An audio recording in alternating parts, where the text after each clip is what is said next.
I'm going to talk to you about the world's first office-based kidney stone treatment. It's not laser, it's not shockwave. It is founded on a new mechanism of action we call acoustic cavitation, and the enabling molecule is licensed out of Caltech. You'll see the founders are from Stanford and UCSF. The microbubble allows us to use very low sources of energy, and that eliminates the need for anesthesia. Our catheter system, which delivers the microbubbles, is very elegant, it's smart, and it's sensing, and it allows us to eliminate fluoroscopy. You take those two things together, that's what gets us into the office. This is the molecule. For those of you who are chemists, and I'm not, we do have PhD chemists on board. This is an mRNA vaccine delivery vehicle. It's a drug delivery vehicle, if you like, as well. We have an inert gas inside it.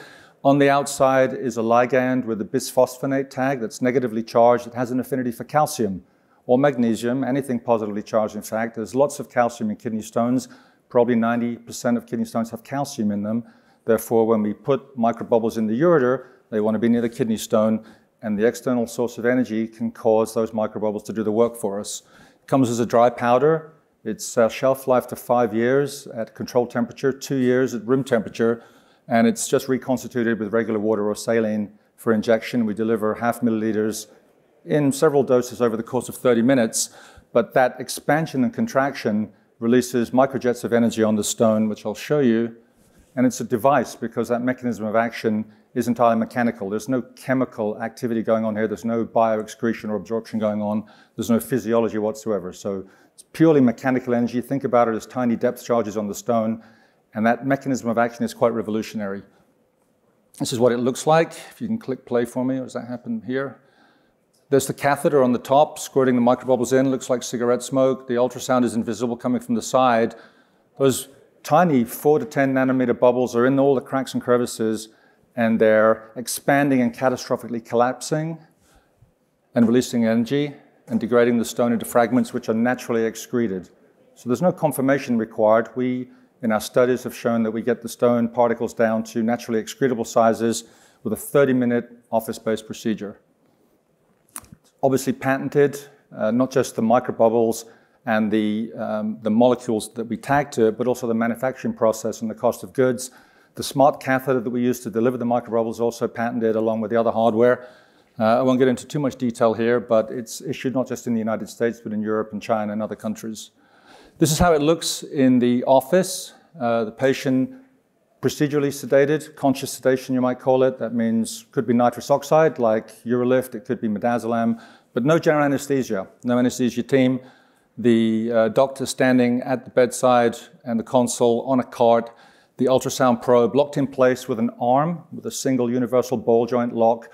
The catheter and the head talk to each other. So once we get pairing in an acoustic window, foot pedal actuation, very straightforward to use and train. It takes a couple of hours to train a doctor to do this.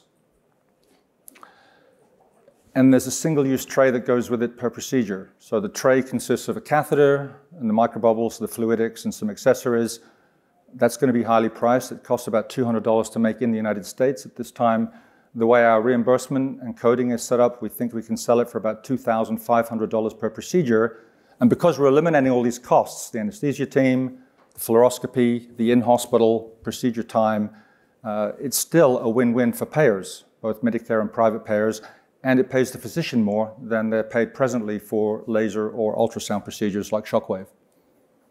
This is the catheter. This is our own design and patent. Doesn't exist anywhere else. It goes in the ureter. It's the same size as a regular bumblebee. Urologists have really no difficulty placing this. There's no ureteroscopy. If you can visualize the ureteral orifices, it's just a guide wire. The catheter goes over the wire. So anybody who can do cystoscopy can do this procedure. And then the catheter talks to the ultrasound probe and tells the user that it's okay to fire. And it's really that simple. This is a raster scan of the transducer head in action. This is a very, very unique beam shape. It's not HIFU. And that's very important because we don't have to get a laser pointer on the stone to destroy it. We're not trying to destroy the stone. We're trying to actuate bubbles. And this beam, because it knows the stone to distance, we have time of flight and we have those sensors on the catheter. We only have to get the stone in the box. It's a 6.5 by 3 centimeter box. It eliminates the need for perfect accuracy with catheter placement. We just have to be roughly in the vicinity of the stone in order to get the stone in this beam here. And then our 12 transducers on that phased array transducer head bathe the microbubbles in energy, they cavitate, and they destroy the stone. It's very elegant, it's very powerful, and it's very easy to use. The market, obviously, if you know kidney stone disease, is gigantic. Many sources of data here. This is World Health Organization, but 10 to 13% of the population of the Earth have a lifetime incidence of 10 to 13%. Stone belt in countries like India, it could be as high as 15%. That's very much water and lifestyle related. If you take that into numbers, divide by 75 years, 11 to 14 million patients per year eligible for treatment. Now, they're clearly underserved. There's about 2 million ER visits in the US every year. Only about 1 million of those goes to treatment, typically PCNL, laser, or shockwave. The other half are watchful waiting patients. They just don't get anything. They're told to pass their stone. They get opiates while they're waiting. So a huge underserved market, 50% underserved in the US, maybe 80 or 90% underserved in many other countries. And we solve for that problem.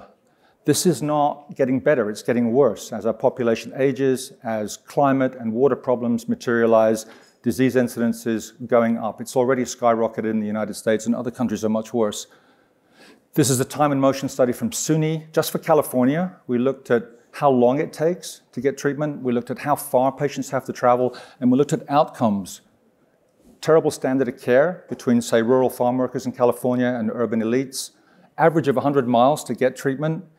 And then after several weeks, still more than half the patients not treated. So of course I can get treated at UCSF with Dr. Stoller within a few days, but if you live in Fresno and you are a farmer, it might be 4 weeks, during which time you may lose your job, suffer financial toxicity, and so on. So the health equity, health economics, health equality issues are very fundamental to the value proposition here. We've treated 174 patients so far, both randomized and single-arm studies. Can't really show you a lot of the data because it's embargoed. It's been presented for a poster at AUA. There'll be a podium presentation. I can tell you that it's good. It's far superior to existing shockwave, and it's certainly non-inferior to laser in terms of outcomes. It also has a much lower adverse event profile, which you would expect because the ultrasound energy level that we're using is low pressure. It's 1 to 4 megapascals at best compared to, say, 50 megapascals for a Dornier system. 30 to 50 watts for lasers. There's no thermal damage, there's no acoustic shock damage, there's no hematuria, there's no bruising, and there's no pain. It's a gentle system, and the clinical outcomes are already on par with what's available, except we make this available in the office, not in the hospital setting. On the left bar is our Gen 1 system from that first-in-human study in Australia. You can see that the mass loss is already quite material. The Brio system here over on the right is superior to that. It's actually 6.5 times more powerful than our first-in-human system that I just showed you the data from. The y-axis here is mass loss in grams. So we literally degrade the stone, measure how much the stone mass is degraded over time. And on the x-axis on the bottom, you can see that megapascal cell. So the Australia data was done with diagnostic ultrasound. We know that that doesn't do anything, and therefore it's only explainable by acoustic cavitation, which is what caused this effect. We're going up a little bit because we do get optimal acoustic cavitation in this 4 to 5 range. Above that, you start getting spontaneous cavitation and shielding. It doesn't really make sense to go higher. You actually get diminishing returns with higher pressures, and the patient starts to feel it. So this is the ideal range, and there's a lot of science in the science team here to validate that. Large market, hasn't really moved a lot in the last 25 to 30 years. Obviously, there's franchises in shockwave, a lot of capital equipment out there. There's franchises with laser fibers and ureteroscopes. But the last 30 years, you have to go to a hospital, see a specialist, wait 4 to 6 weeks. We're about to disrupt that. We've talked to FDA and CMS both about the regulatory pathway and reimbursement. This is de novo device pathway. We're about to submit our IDE for the pivotal study. It's a simple single-arm study.